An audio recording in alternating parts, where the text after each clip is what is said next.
السلام عليكم ومرحبا بكم مرة أخرى في القناة. كنتمنى يلقاكم هذا الفيديو في تمام الصحة والعافية إن شاء الله. اليوم جيت نشارك معكم رغيفات المعسلين أو رغيفات ديال العيد. كما معروفين علينا حنا المغاربة ضروري كنحضروهم كيكونوا هكا في الطبيلة ديال العيد، كيعجبونا بزاف الصراحة، وكيجيو غزالين بزاف، كيجيو معلكين. كندير فيهم انا شويه ديال العقده ديال اللوز لداخل، كيجيو غزالين معلكين رائعين. غادي نخليكم تشوفوا ان شاء الله الفيديو، وكنتمنى ان شاء الله الفيديو يعجبكم وتجربوهم.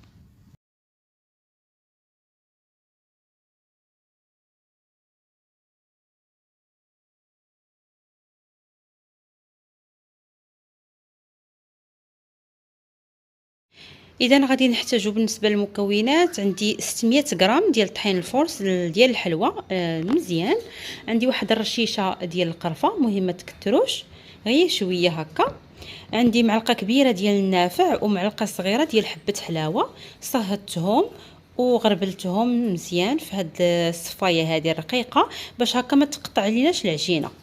عندي هنايا معلقه كبيره ديال اللوز، مهم شديت اللوز معلقه كبيره بقشرته، ما حمرته ما حتى شي حاجه، طحنته حتى رجع هكا على شكل بودره. ها نتوما كما كتشوفوا خاصو يرجع على هذا الشكل هذا باش ما يقطع لناش حتى هو العجينه. اولا من بعد ما تطحنوه غربلوه، انا حقاش متاكده من هذيك الطحانه ديالي كطحن ليا مزيان صافي ما غربلتوش. عندي هنايا معلقه كبيره ديال الزنجلان، حتى هو ما محمر ما والو، غير خديت معلقه نقيتها وطحنتها. عندي واحد الضويمه ديال الزعفران، وإلا عندكم حتى شويه ديال داك الزعفران الحر ديروا شويه منه، واحد هكا واحد شويه. انا اكتفيت غير بهاد الضويمه لان ما عنديش الزعفران الحر. هنا واحد الرشيشه ديال الملحه كما كتشوفوا غير هكا قبيصه، وهنايا عندي واحد 3 ديال الحبات اولا 4 ديال المسكه الحره، زدت عليهم واحد شويه ديال السكر سنيده صافي، وهكا طحنتهم صافي ضفتهم حتى هما. هنا غادي نحتاجوا واحد الساشيه ديال سكر بنكهه زهره البرتقال اولا ساشيه ديال مازهر، وعندي هنايا واحد 7 غرام ديال الخميره ديال الحلويات، هنا 8 غرام عندي، يمكن 7 اولا 8 غرام بحال بحال. عندي معلقه كبيره ديال الزبده اولا 35 غرام زبده بدرجه حراره المطبخ، راه رطبه هنايا دايبه كما كتشوفوا. ولا توفرات لكم هكا الزبده ما كانتش عندكم، كانت عندكم في الثلاجه، هكا ذوبوها غير واحد شويه في المقله، واخا تبقى هكا طريفات باقيين فيها، المهم غير شويه سخونه شويه في المقله اولا في شي كاسرونه. هنا عندي معلقه عندي بيضه بدرجه حراره المطبخ ولكن تكون شويه صغيره ماشي كبيره. غادي نحتاجو الماء زهر وماء عادي. هنا عندي 100 مليلتر ديال الماء زهر و100 مليلتر ديال ماء عادي، ممكن ديروه كامله ماء زهر المهم اللي بغيتو صافي. وغادي نحتاجو واحد المعلقه صغيره ديال الخل.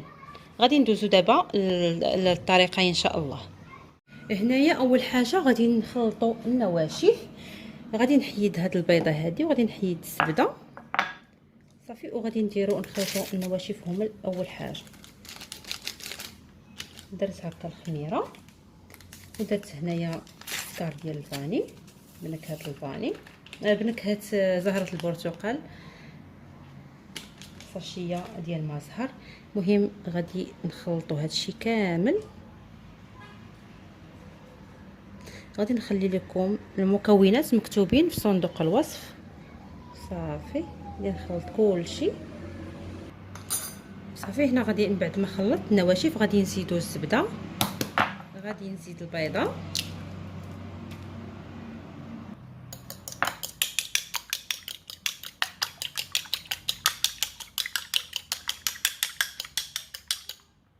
المهم خلطتها واحد شويه،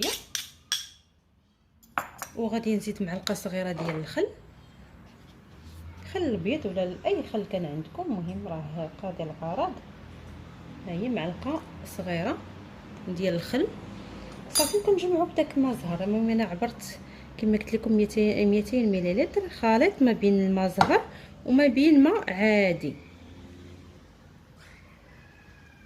صافي. ممكن ديروا غير الماء زهر بوحديه. انا هنايا خلطت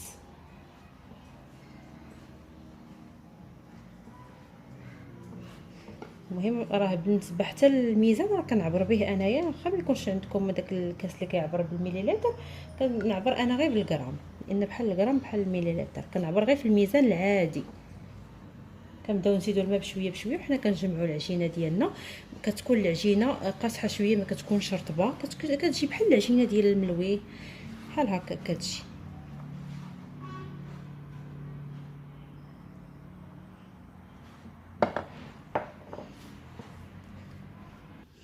المهم هنايا راه ما قدنيش الماء زهر، غادي نزيد غير هكا واحد شويه على حساب الطحين. المهم على حساب الطحين اللي عندكم، كاين الطحين اللي كيشرب وكاين الطحين اللي ما كيشربش. صافي كنبقى نجمع العجينه ديالي. صافي هنايا بديت كنعجن هكا، كندلك العجينه ديالي،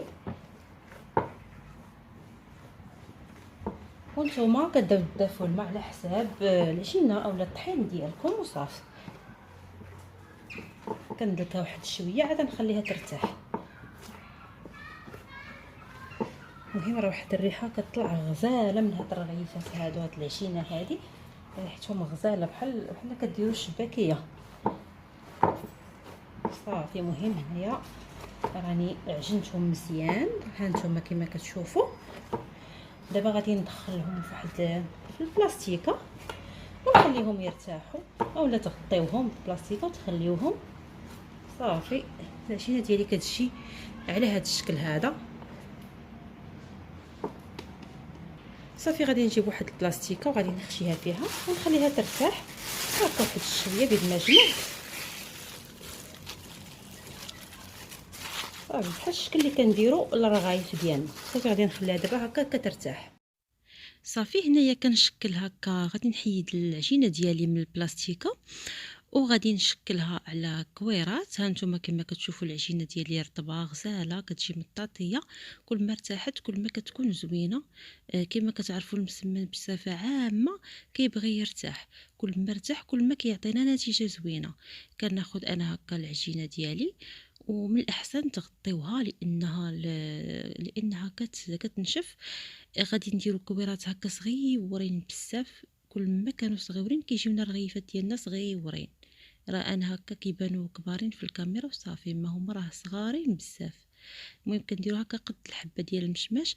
انا هنايا راه باقي مازال نقصتهم من راه جاوني هكا كبار، وبديت كنحيد منهم هكا شويه كنقصهم. المهم انا هنايا من بعد ما سليتهم كاملين، فانا اللي كورتها كنغطيها، لان كما كتعرفوا العجينه اللي فيها البيض ضروري خاصها تغطى. المهم انا محدي كندير هكا الكويرات وانا كنغطي. المهم هنا ساليت الكميه اللي عندي، راه الكويرات صغيورين بزاف، غير في الكاميرا كيبانوا هكا كبارين، راه صغارين بزاف. ها نتوما كما كتشوفوا. بالنسبه لهاد الكميه ديال 600 غرام ديال الطحين عطاتني 42 حبه. المهم هنا كاينين هكا واحد 6 ديال الحبات. المهم غادي ندهنوهم دابا بشويه ديال الزيت ضروري، باش هكا ما تكولناش داك القشره، رغم انني كنت مغطياهم. غادي ضروري ندهن لهم هكا الوجه ديالهم، وراهم صغيورين بزاف، غير كما قلت لكم كيبانوا كبار، هما راه صغار بزاف كاع. صافي غادي ندهنهم كاملين وغادي نغطيهم ونخليهم يرتاحوا بيد ما وجدت العقده اللي غادي نعمر بها هكا يا هاد المسمنات هادو اولا هاد الرغيفات المعسلين. صافي دهنتهم هنا كاملين، غادي نغطيهم ونحتفظ بهم. كمهم راني غطيتهم مزيان. وهنايا عندي اللوز. بالنسبه للوز عندي 250 غرام اولا ربعه ديال اللوز حتى ل 300 غرام. المهم نتوما كديروا القياس اللي بغيتوه. انا درت هنا 250 غرام، نص ديالو المهم فسختو كامل ونشفتو مزيان، ونص قليتو هكا غير في الزيت. ممكن تدخلوه للفران، دهنوه بشويه زيت ودخلوه للفران يتحمر. انا هكا قليتو، والنص الاخر خليته هكا خضر. صافي غادي نجيب دابا الهاشوار وغادي نطحن فيها هاد اللوز هذا حتى يرجع لي على شكل عقده. غادي نطحن كلشي مره.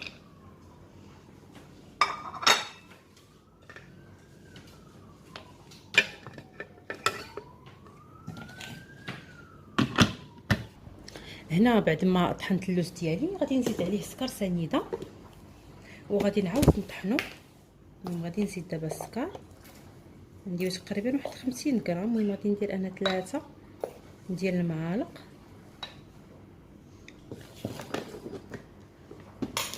غادي نزيد ما زهر،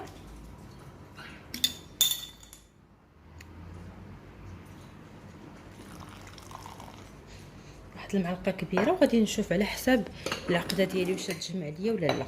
عندي هنايا معلقه كبيره ديال الزبده تكون بدرجه حراره المطبخ. هانتوما كما كتشوفوا راه دايبه.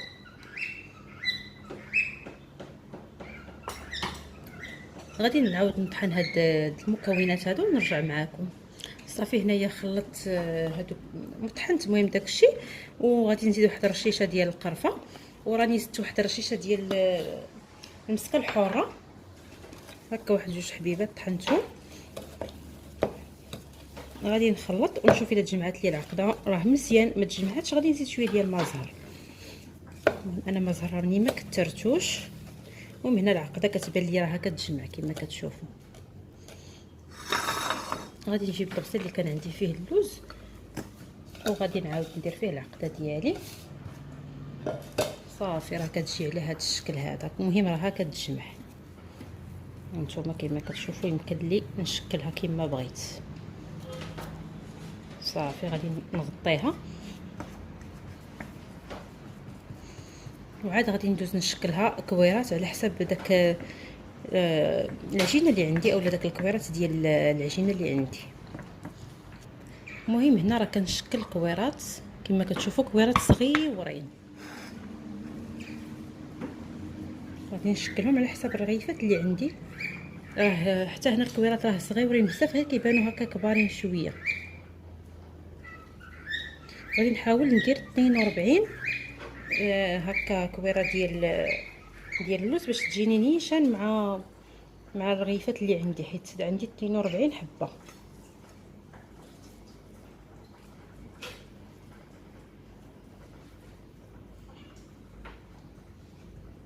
صافي هنايا كنجيبوا اول وحده درناها اول رغيفه وكندهنوا مزيان بالزيت سطح العمل وكل شيء، وكنبداو نطلقوا الرغيفات ديالنا.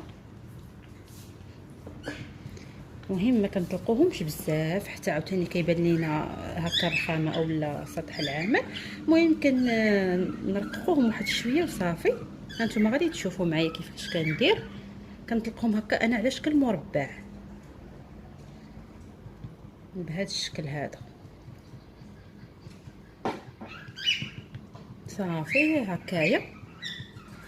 وكنجيبوا هذيك الكويره ديال اللوز وكنبداو نقادوها هكا فوق العجينه.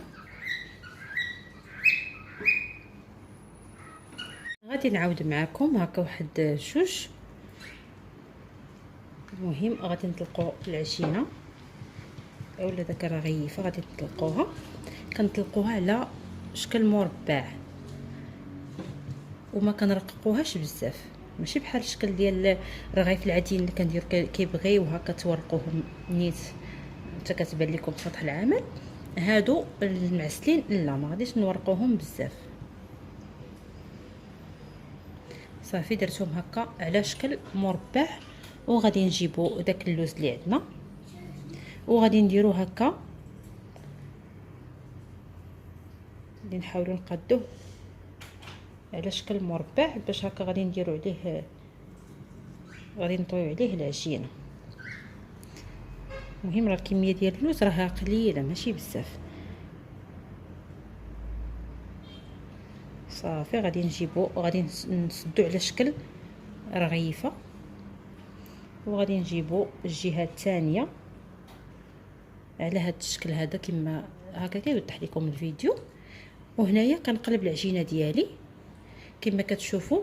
هنا اللوز راه كيبان لينا الا خليناه هكا وطويناه على شكل عادي ديال المسمنات اللي كنديروا فغادي تحرق لينا اللوز ويقدر كاع يخرج لينا هكا في المقله. كنقاد هاد العجينه هذه باش كنديرها فوق منها وكنجيب حتى الجهه الثانيه كنديرها هكا فوق من الاخرى. هكا كنضمنوا ان اللوز جا الوسط ما غاديش يخرج ما غيطرالو حتى شي حاجه. مهم على هذا الشكل هذا. غادي نعاود معكم وحده اخرى. نتمنى ان هذا الفيديو هذا يكون واضح ليكم. مهم كنطلقوا على هذا الشكل هذا. كما قلت لكم في الاول، ما تخليو حتى حاجه هكا ما مطحوناش مزيان، والا هاد العجينه كلها غادي تقطع. نتوما كتطلقوا العجينه كتقطع لكم. هما طحنوا كلشي مزيان وغربلوه. الا خفتو هكا ما يخرج لكم يتقطع لكم من العجينه ديالكم. صافي كنجيبوا عاوتاني ديك اللوز وكنضغطوا عليه هكا في الوسط حتى كياخذ لينا شكل مربع، يخلي لنا فين نطويو هذيك الرغيفه.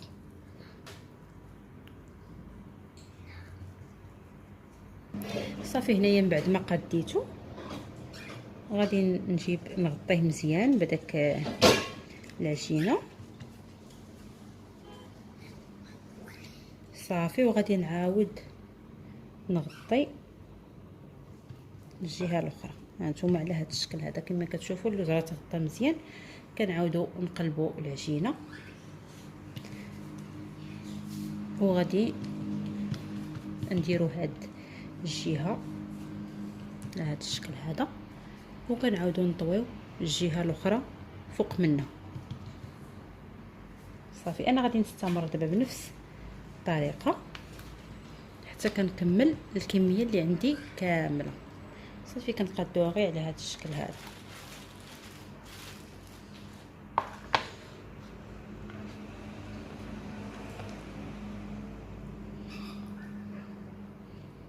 حتى نساليوهم كاملين، عاد غادي نقليهم. صافي غادي نستمر بنفس الطريقه. وهنايا بعد ما ساليت الكميه اللي عندي كامله، فانا كنقرصهم غير شويه. ها نتوما كيف كتشوفوا معايا غير شويه. وغادي ناخذ واحد الكيغدون وغادي نتكهم مزيان 4 ولا 5 ديال التكات هكا، حيت انا ما عنديش الغرض انهم يتنفخوا، ما بغيتهمش يتنفخوا ليا بزاف. وهما لو كان ما تنفخوهمش ما تكوهمش بديك الكيغدون ما غادي يتنفخوا بزاف. ولكن انا ما بغيتهمش يكونوا منفوخين بزاف، بغيتهم هكا يجيوني هكا داك اللوز باين فيهم لداخل وما يكونوش منفوخين بزاف.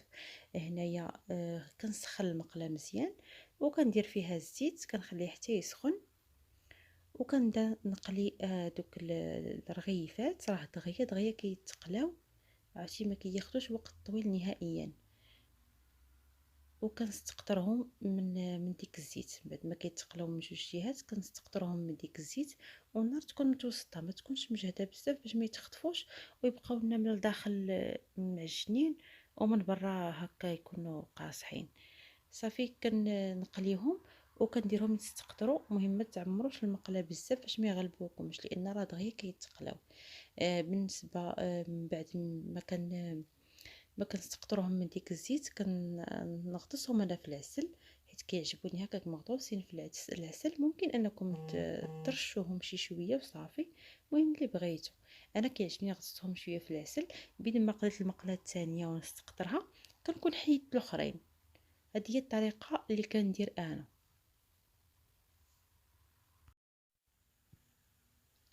وهنايا راني كملت الكميه اللي عندي كامله كي كتشوفوا. راه هادشي غير شويه، راه باقي عندي تبصيل عامر. هنا خديت لوز كونكاسي وحمرته شويه في المقله. مهم كنقاص عليه وكنخليه كيتحمر واني مقابله، زعما ما كنخليهش يمشي لان دغيا كيتحمر وكياخذ وقت طويل، ولا خليناه راه دغيا كيتحرق. هنايا كنجيب هكا الرغيفه وكنرش عليها شويه ديال اللوز كونكاسي. ممكن ديروا لوز ايفيلي ولا اللي بغيتو هكا، وشويه ديال الورد الا بغيتو.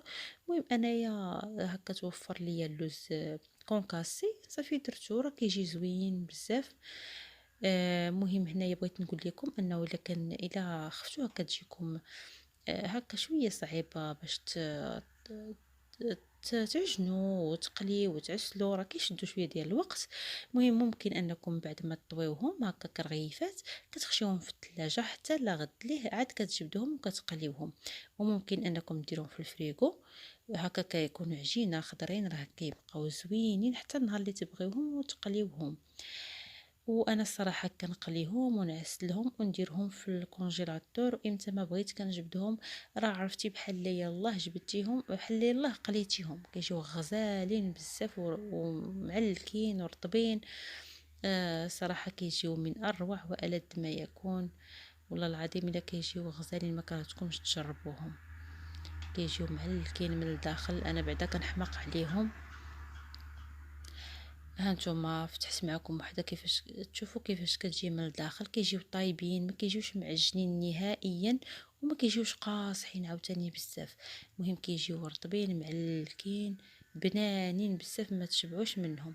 كنتمنى ان شاء الله تجربوهم وان شاء الله يعجبوكم. وانتم كي كتشوفوا فيهم اللوز غير شويه، وليني كيبان هكا بحال كثير.